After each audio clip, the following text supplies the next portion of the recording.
a satisfação de estarmos aqui para esse momento de espiritualidade, um momento de reflexão sobre um tema que a gente considera bastante importante.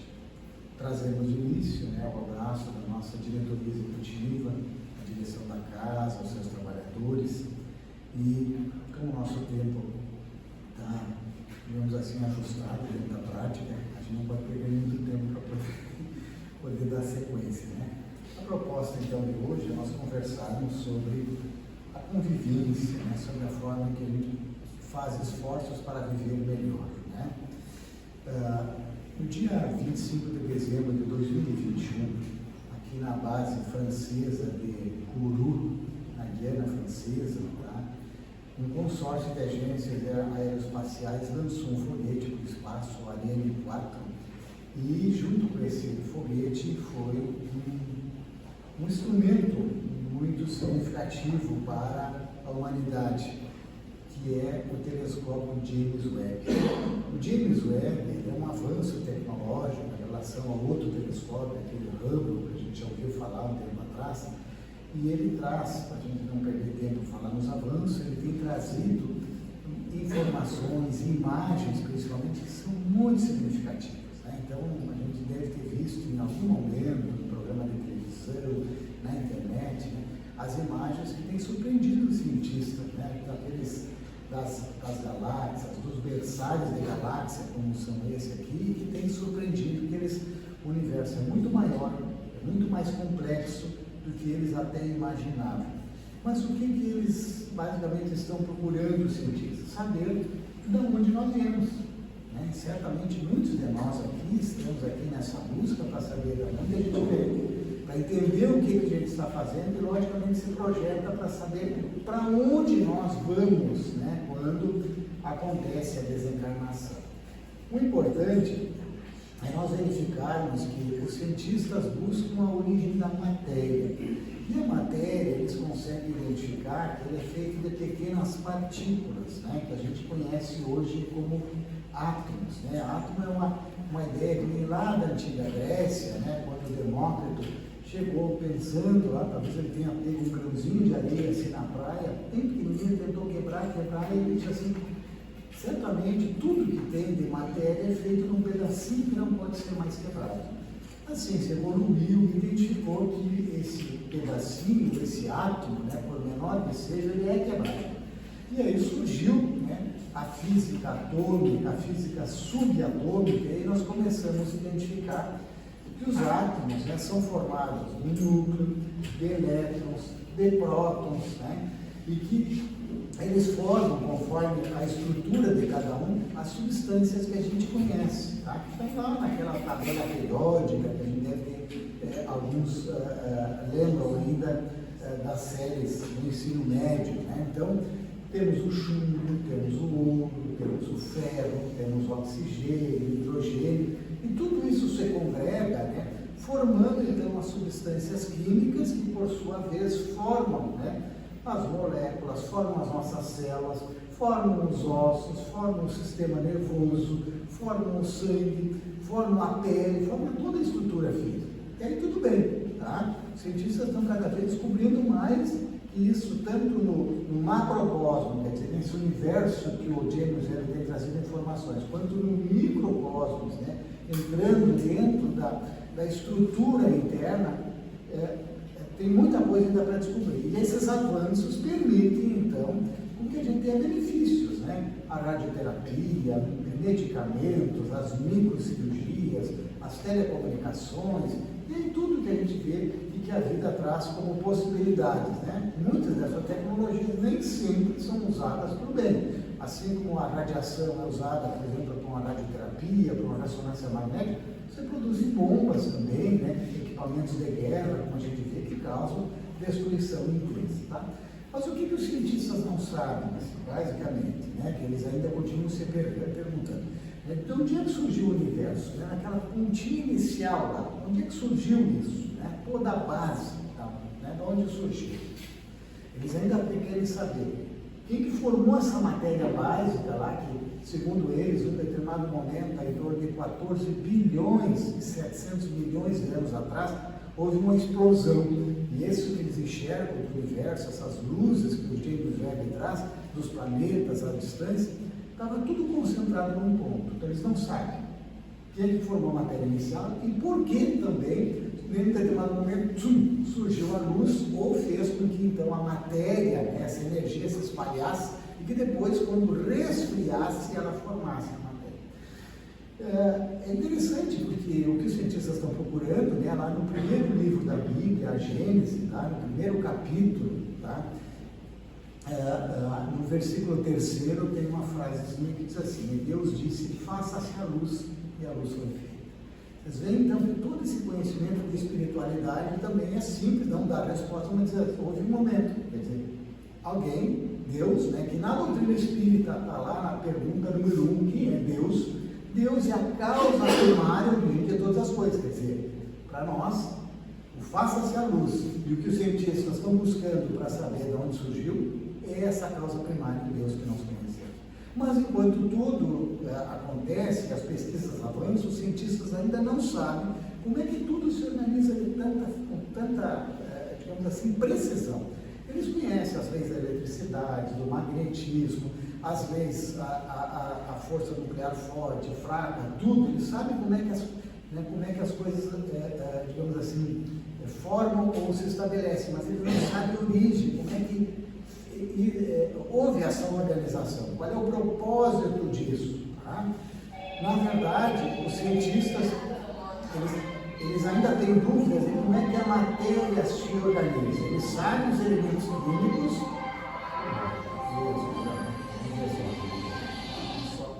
às vezes a gente acontece em qualquer momento, né?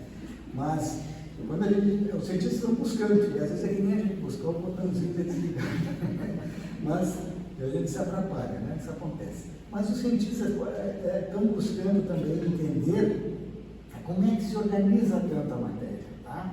Esses átomos, as partículas que formam o átomo, né? E os elétrons, os quarks, os mesos, os bósons de Higgs, essas coisas que a gente ouve nas reportagens, que a doutrina espírita não estuda eles, porque não é objeto de estudo da doutrina espírita a matéria, né? O objeto de estudo da doutrina espírita é o espírito, e aí entra exatamente essa possibilidade, porque uma matéria, em um determinado momento, ela é animada e ela tem vida. Em outro momento, ela não tem mais vida, né? Nós temos um corpo que, em um determinado momento, ele está vivo. Ele sofre uma agressão, sofre uma doença, e dali um pouco a gente morre, e o corpo continua ali, com os mesmos elementos químicos, mas alguma coisa acontece que simplesmente para, às vezes até pelos anos, né? Como aquela pessoa que envelhece, às vezes morre de morte natural, quer dizer, como se aquela energia, a velhinha, tá? Da velhinha ou do velhinho se apagou, tá? Ele praticamente gastou aquela energia. Às vezes não gastou o querido. Mas o que acontece? Na verdade, alguma coisa saiu dali que energizava. Então, isso nós começamos a entender, então, um princípio inteligente que atua na matéria. Lá na doutrina espírita, nós aprendemos que tem três elementos básicos, né, no universo, que é Deus, que é a causa incriada, que criou o princípio, então, o princípio material que forma a matéria, que estava lá no princípio, que explodiu, que está nessa matéria escura também, que os cientistas estudam, e que eles se agregam através de uma força modeladora, que é o perispírito, sob o comando de uma inteligência, de um princípio inteligente, que é o espírito, e que evolui e vai desenvolvendo a consciência ao longo das existências, assim como uma criança que nasce e primeiro aprende a controlar o corpo, os movimentos, depois aprende a falar, depois aprende a se expressar, e que ele então vai adquirindo conhecimento, né? E aprende durante uma existência muito conhecimento. Qual é a nossa pergunta para hoje? Qual é o propósito da vida? Por que acontece tudo isso? Por que nós nascemos, vivemos, morremos, renascemos ainda, porque a gente sabe, dentro da doutrina espírita tem a reencarnação, tá? E nós estamos sempre num processo de progressão. Por que Kardec diz que esta é a lei? Nascer, viver, morrer, renascer ainda, progredir sempre, esta é a lei. Pois bem, o nosso propósito é evoluirmos. Em cada etapa a gente aprende um pouco. assim como um aluno que estão começando as aulas agora, março, alguns já começaram, então na segunda série, na oitava série, num curso superior, numa pós-graduação, está fazendo um curso técnico, quer dizer, está aprendendo, está fazendo culinária, está fazendo já ginásio, está fazendo qualquer coisa, um curso de línguas, não tem um período de aprendizado. Só que a nossa encarnação é para adquirir conhecimento. Se a gente adquire conhecimento, né, em cima do conhecimento que já tem, né, são nos livros, está no Google, na internet, na Wikipédia, a gente aprende o conhecimento conversando aquilo que nos passa, nas histórias, na experiência dos outros, a gente adquire esse conhecimento, tá? Mas esse conhecimento que chega para nós primeiro, ele é teórico, tá? Nós precisamos colocar ele em prática, é como uma receita. Tu recebe a receita, diz, olha, tem tais ingredientes para o bolo, mas tu tem que aprender. Primeiro tu tem que untar forno, depois tu bota o leite, mas o leite tem que ser frio ou tem que ser quente. A farinha tu tem que fazer misturar desse jeito do outro, botar primeiro isso aqui, tem alguns macetes, tá? O forno tu bota na forma, tem que o forno já está quente ou não. Tem detalhezinhos que para que a coisa dê certo. Então isso a gente vai aprendendo na prática, tá? Para que a gente possa entender se nós estamos no caminho certo, né, estamos no bom caminho, Jesus permite que a gente semeie, né, a gente escolha, a gente faça uma determinada atitude, né, uma escolha. E quando eu sofro as consequências da minha escolha, do uso do meu livre-arbítrio, né, eu consigo saber se aquilo está certo, aquilo é errado, se aquilo é bom para mim, se é bom para os outros. E com isso eu vou desenvolvendo o quê? Virtudes, que são os meus sentimentos. Eu vou me tornando uma pessoa mais serena, mais alegre, mais confiável, com um melhor relacionamento. Claro que nesse meio tempo eu posso me travar, eu posso ficar desconfiado, eu posso ficar maledicente, eu posso ficar revoltado, eu posso ficar rancoroso, né? Muitas pessoas ficam rabugento, né? Posso ficar uma pessoa invejosa. Eu posso me permitir que a sombra tome conta de mim e eu começo a culpar os outros e achar que a vida está ruim, está difícil e tal, pelos outros. Agora, quando a luz brilha dentro de mim, eu conheço a verdade, ela me liberta. E aí eu percebo que a felicidade está dentro de mim, está no meu alcance, tá? Questão 919 lá dos Livros dos Espíritos. Qual é o caminho para a felicidade? Um sábio, quer dizer, você recorrendo lá a escola platônica, os sábios antigos, que desde aquela época eles já sabiam, eu conheço a ti mesmo, conhece você, como é que você é, os teus sentimentos, os teus sonhos, como é que tu reage com relação às coisas, né? E procura fazer um esforço para ir melhorando, né? Então, reconhece seu verdadeiro espírito pelos esforços que faz para dobrar as suas más inclinações. Com isso, eu vigilo as nascentes do meu coração e começo a fazer empreendimentos melhores, para que eu viva melhor, para que eu conquiste a felicidade, tá? Que também Kardec, né, ele não dá ponto sem nó, como diz o ditado. Né? Isso a gente fala da felicidade, e para Kardec perguntou, a gente sabe que a felicidade não é desse mundo, mas será que tem uma medida de felicidade que a gente pode almejar? Está lá na questão 922, na resposta. E os Espíritos dizem, tem sim. Do ponto de vista material, é posto necessário aprender a conviver, usar, a viver com dignidade, organizar minha vida, não estar me endividando, não estar me estressando, não estar sofrendo por aquilo que eu não tenho. Se eu quero, faço um esforço de trabalho, de preparo, de organização, mas a gente pode viver com mais simplicidade. Todo mundo, isso pode dar tranquilidade. Tempo é necessário, porque às vezes a pessoa tem e está infeliz porque alguém tem mais, porque a mídia está nos colocando, porque mudou o celular, porque o carro, porque a praia, porque não sei o quê. A gente reclama. Então eu aprendo, não é a acomodação, eu achar um ponto de equilíbrio. Tá?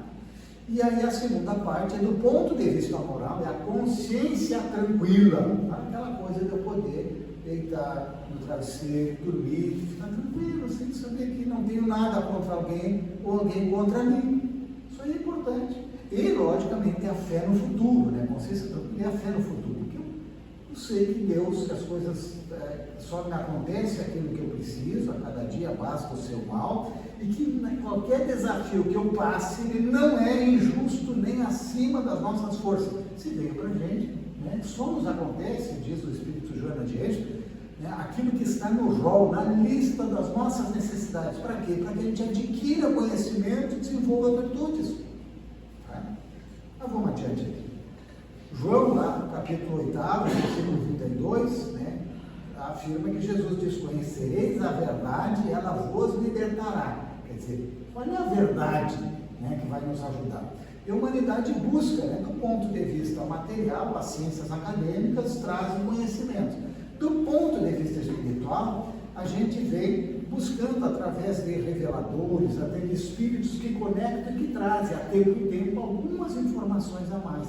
Nós temos então aquilo que a gente conhece como as 3 grandes revelações. A primeira foi quando Moisés trouxe os 10 mandamentos, que basicamente ele diz para nós o que eu não devo fazer para o outro: não mata, não rouba, não presta falso testemunho, não cobiça, tá? Ama a Deus sobre todas as coisas, honra pai e mãe, pronto.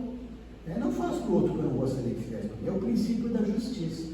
Jesus veio e disse: olha, eu não vim destruir a lei. Tudo que Moisés falou está certo. Os que os profetas falavam, que está consoante a não fazer para o outro o que tu não gostaria para você, tá bom. Mas eu vim dar um cumprimento. Eu vim mostrar a outra face da lei. Assim, uma moeda tem os 2 lados. E uma sem o lado, o outro lado, ela não tem um sentido. E aí Jesus apresenta a lei de amor, em que nos propõe aqui, em vez de eu só não fazer o mal, que não basta, eu preciso fazer o bem. E aí eu procuro fazer para o outro o que eu gostaria que fizesse para mim. Eu gosto de ser tratado bem, reconhecido, né, com cortesia, com educação.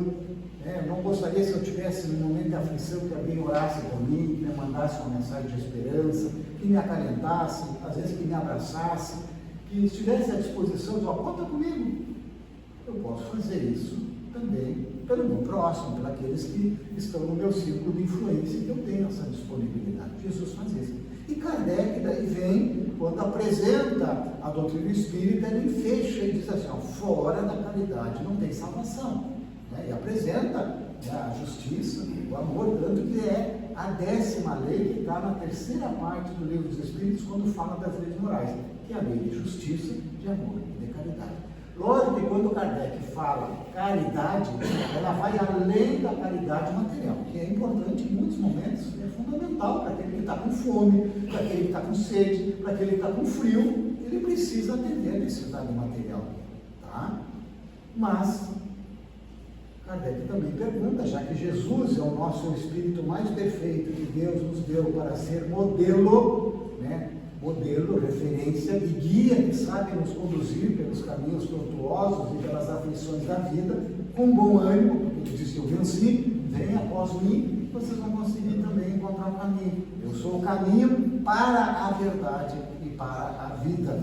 E aí Kardec, lá na 886 do Livro dos Espíritos, pergunta: como é que Jesus entendia a caridade? Para nós não ficar discutindo aqui, tá? Para ter uma referência boa, o nosso modelo, o nosso guia, como é que ele entendia a caridade? E aí a resposta é o famoso BIP que os espíritas conhecem, os estudantes: é benevolência para com todos, fazer o bem sempre que eu puder, sem olhar a quem. Indulgência para com as imperfeições alheias. Indulgência, em termos modernos, é aprender a lidar com os diferentes. A pessoa que pensa politicamente diferente de mim, que torce para um time diferente, que tem uma orientação sexual diferente, não que eu precise concordar com o outro. Mas eu respeito, eu estabeleço um limite. Olha, como aqui, isso aqui nós não vamos chegar a lugar nenhum. Não adianta que nós queremos debater sobre isso, tá? Às vezes tu pode, tem momentos de dialogar, às vezes é importante. Você dialoga como você faz no grupo de estudos da doutrina espírita, cada um traz a sua interpretação, a sua visão, o seu alcance, a sua experiência, e todo mundo se enriquece daquele debate, que é um debate educativo, que amplia os horizontes. E isso pode ser feito, às vezes, com uma pessoa que tem uma visão política, de orientação de vida, de escolhas, tudo mais, desde que não aflore, né, as emoções internas que bloqueiam a razão e que mexem com os nossos sentimentos de medo, e o outro se torna um adversário a ser vencido, ou que eu tenho que me preservar, porque senão ele pode me vencer e se torna meu inimigo. A gente precisa ter esse cuidado, tá? Pois bem, e por último, perdão para as ofensas. Enquanto a gente está no caminho, alguém vai pisar nos nossos calos, vai ter momentos que a gente não está bem, nós vamos causar algum prejuízo para o outro também, né? Vai ser indelicado, vamos estar ansiosos, não dá a atenção necessária, então isso faz parte, né? Tanto que os apóstolos, quando perguntaram a Jesus como é que deveria orar, Jesus só dá uma recomendação que muitas poucas pessoas prestam atenção. Diz: olha, antes de ir a Deus, antes de vir fazer uma prece, primeiro olha o teu coração. Tu tem alguma coisa com o teu amigo, com alguém, com algum irmão? Algum irmão pode reclamar alguma coisa de você, tem alguma pendência? Se tu tiver, identifica, vai lá e te ajusta com ele enquanto estiver a caminho. Senão não faz sentido. Tu está lá pendente com quem amar a Deus sobre todas as coisas e ao próximo como a mim mesmo, está junto. Então não adianta, um posso a Deus, mas o outro não é meu, não é infiel, é irmão, pensa diferente e tal. Ele foge da lei de amor. Como é que vai te conectar com o Criador dentro desse sentido? Pois bem. Então a gente começa a mudar a nossa percepção através daquela visão que Jesus diz, a gente ter olhos de ver, ouvidos de ouvir e uma compreensão sobre tudo que nos acerca, ter coração para sentir. A gente começa a perceber, a avaliar com mais ponderação, com mais critério, não é tão rápido no julgamento, tanto que Jesus nos diz, não julgueis para não ser julgado. O momento está difícil? Claro que está. A gente não precisa nem olhar os noticiários, basta a gente ver a nossa vida e os desafios que a gente está vivendo no dia a dia, porque a gente está num momento de transição, a transição planetária que os espíritos falam, de mudança do mundo de expiação e provas para um mundo em regeneração. A gente está em transição econômica, ética, ambiental e outras, né? E por que nós estamos passando por um momento bem desafiador? Porque nós estamos num período de transição, se agita as massas. É mais ou menos como aquele, a gente pode comparar com aquele entardecer, quando os bichinhos da noite estão saindo, do dia tem, que é a hora do mosquito, isso, aquilo, tem aquela agitação, ou de manhã, tá? Porque duas populações estão se encontrando e se agitando, tá? E isso a gente vai passar durante um tempo ainda, né? A época atual é a transição. Os elementos das duas gerações se confundem e colocados num ponto intermediário. Nós estamos assistindo a partida de uma, porque alguns estão indo e não vão voltar mais, tá? E a chegada de outras, são espíritos que já vêm com outra visão ainda, tá? Claro que os maus são audaciosos e por isso ainda procuram tomar conta e fazer tudo que a gente vê aí que está errado. E cada uma delas já se assinala no mundo pelas características que eles são próprios, tá? Isso aí Kardec já falava lá nas obras próximas, né?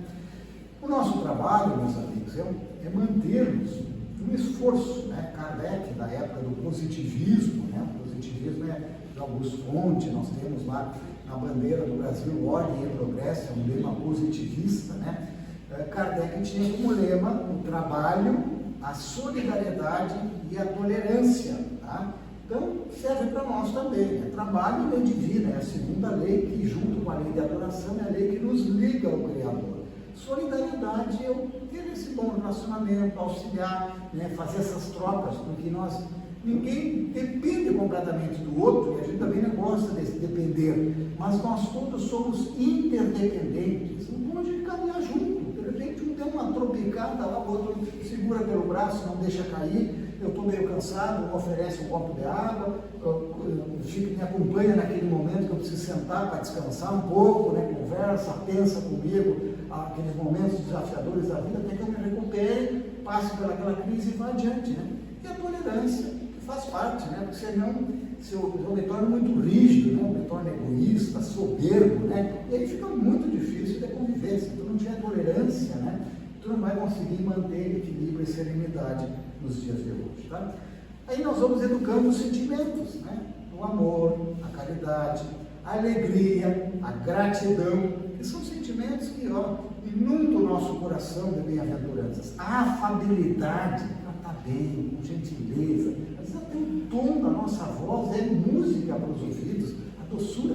Quem é que não gosta de ser bem tratado? E aí a gente não está falando de demagogia, de fingimento, a gente está falando de sinceridade.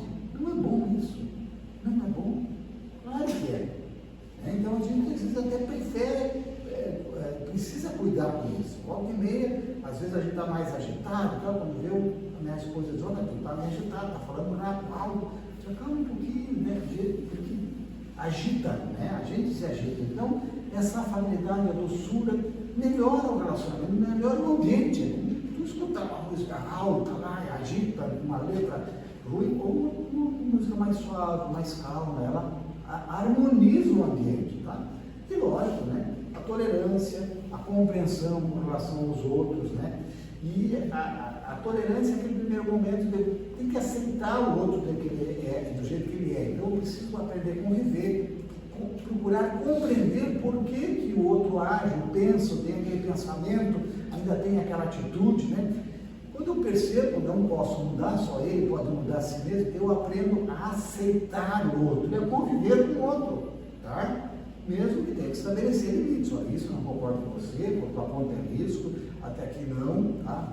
Isso aqui eu não te acompanho, daí a gente às vezes precisa ser sim, sim, não, não, mas com afabilidade, com doçura, tranquila, sem agressão, sem briga, né?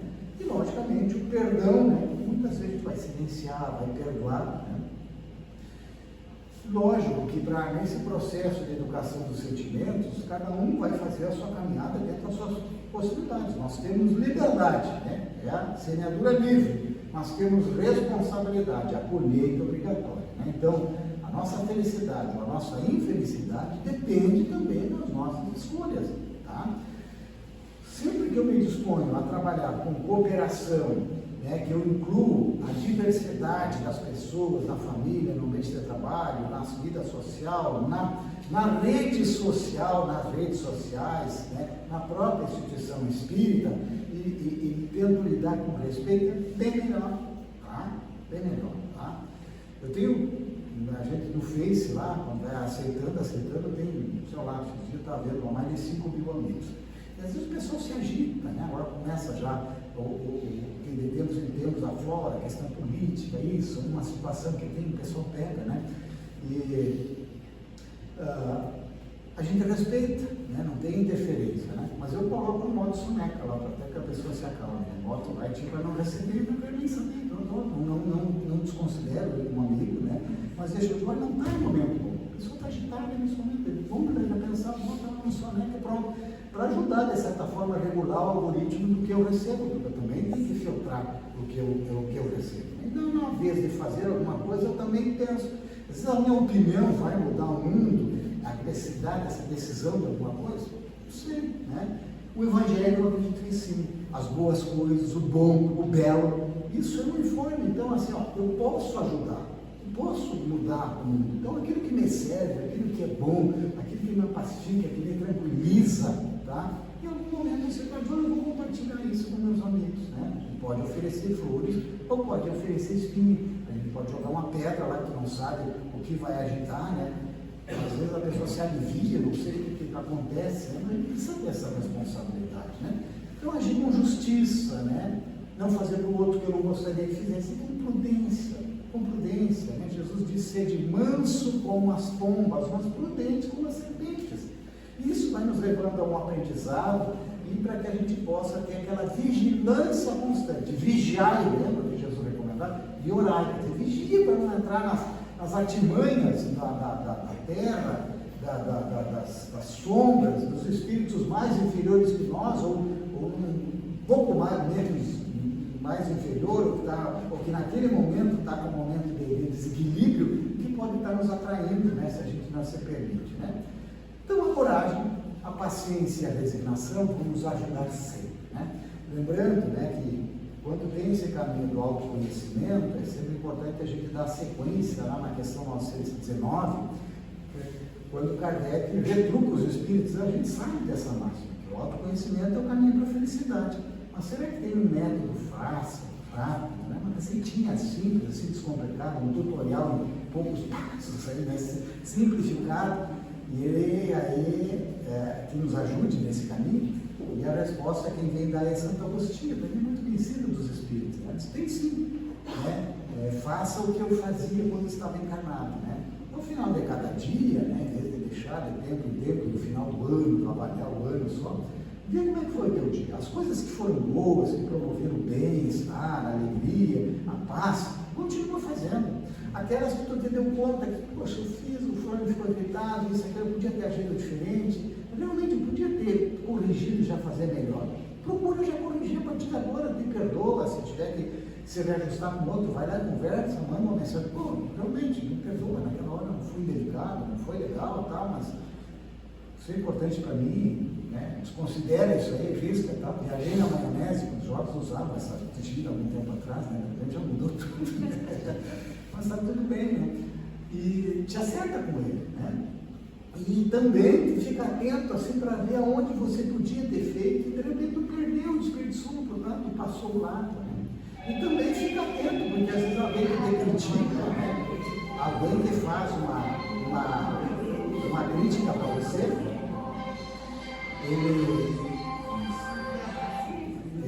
alguém que faz uma crítica para você e tal, né? Às vezes até com uma intenção que não é muito boa, ele pode estar te ajudando, porque às vezes ele vê aquele ponto cego, aquilo que a gente não está enxergando, né? Mesmo às vezes com câmera, quando tu vê o carro ali, tu não enxerga algum pontinho, né? Do espelho ainda mais ainda, né? Porque alguém tem a coluna de direção, o garoto não enxergou. Então, de repente, alguém quer dar essa referência, né? Então, aí a gente pode seguir a nossa existência, né? Para nós não estourar o nosso tempo, lembrando que a gente não está sem apoio. E se nós formos lá no capítulo 27 do Livro dos Espíritos, que tem um título que é bem provocativo, né? Buscai e achareis, tá? Pedi e obtereis, no momento que nos chama para a oração, tá?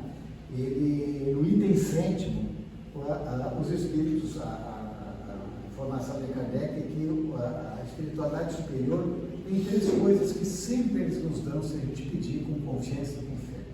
A primeira é a coragem, a força para suportar, para enfrentar, para não desanimar, para não desistir, tá? A segunda é a paciência, porque muitas coisas da vida a gente só precisa ter paciência. Calma, respira fundo, conta até 10, sai para caminhar, diz, olha, vamos conversar sobre isso agora, vamos encontrar o melhor momento para a gente conversar, e a gente fala um pouco, vamos dar uma caminhada na praça, vamos caminhar um pouco, correr um pouco, escutar uma música, vamos fazer um evangelho juntos, depois a gente volta a conversar sobre isso, tá? Um pouquinho de paciência e resignação, que na vida, né, tereis aflições, mas a gente tem que ter bom ânimo. Deus sabe, né, por que aquele desígnio divino aconteceu conosco, né?